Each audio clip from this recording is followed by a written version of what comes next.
A man has been jailed for killing a man, setting fire to his body in order to get out of paying a drugs debt.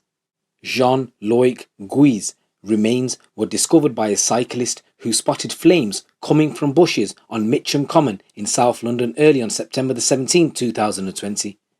The Old Bailey was told the 23-year-old was dumped there and, as a final humiliation, stripped to his underpants and they were pulled down around his thighs. Post-mortem tests failed to determine a cause of death but did identify blunt force trauma to the face and head. Around the time of his death, Mr. Guei was excited about becoming a father, with his partner giving birth to their son 3 weeks later. Mr. Guei had made 100 phone calls to Raphael Kokkinos as he became increasingly desperate to be repaid £40,000. That was the value of a parcel of cocaine Kokkinos was storing for him when his flat was burgled in August 2020, the jury was told.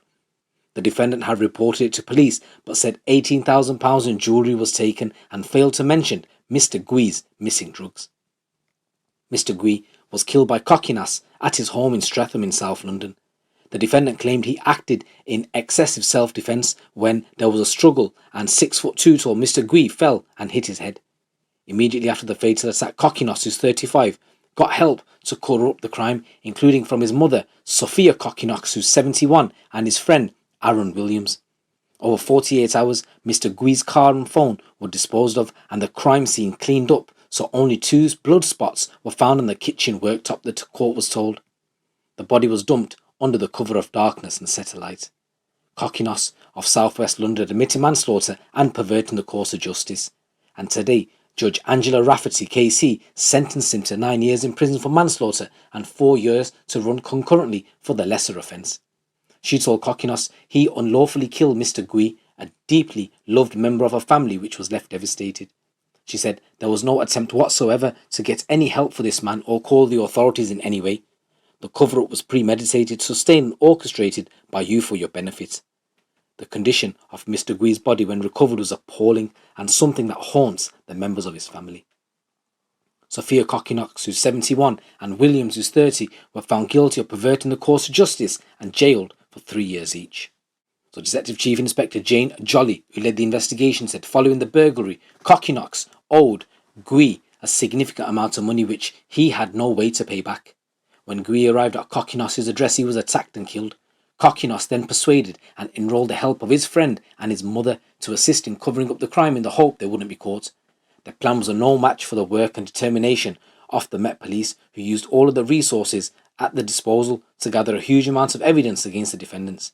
She said, "This is a tragic case which clearly illustrates the devastation that drug dealing can cause, not only as one man lost his life, but others are now to serve prison sentences as a result of their actions."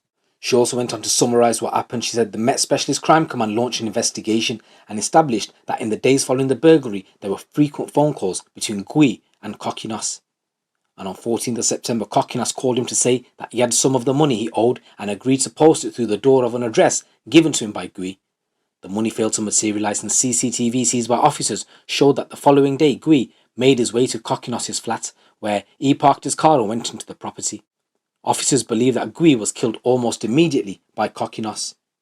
Williams then arrived at the flat later that day and played a pivotal role in getting rid of Gui's car by taking it to a mechanic on the pretence of selling it. It remained there until officers tracked it down during their inquiries.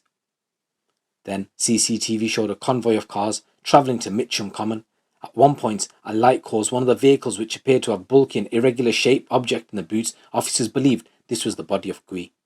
The car used to transport the body was also sold on by Williams, and the new owner said it was exceptionally clean and smelt like chlorine, indicative of the work done to try and remove any trace of Guei from the vehicle.